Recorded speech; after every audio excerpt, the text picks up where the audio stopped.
Hi guys, sorry guys. का है ना भाई, स्कूल में जो शूटिंग होए के रहल स्कूल में ना भाई, ठीक बा। और स्कूल से थोड़ा कोई दिक्कत प्रॉब्लम हो गई ले वजह से भाई ना।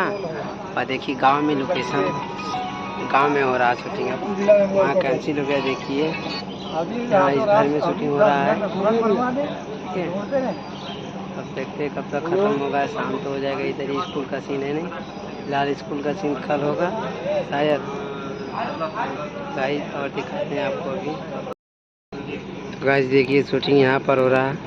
मकान में स्कूल में होना था तो स्कूल में हुआ नहीं, और मकान में शूटिंग हो रहा था। अभी स्टॉप है, सब शूटिंग बंद है। उधर कैमरा लगा, आप देख सकते हैं अच्छी तरह। तो गाइस हमारे दोस्त लोग आप लोग होते कैमरे पे चलाते अच्छा होता।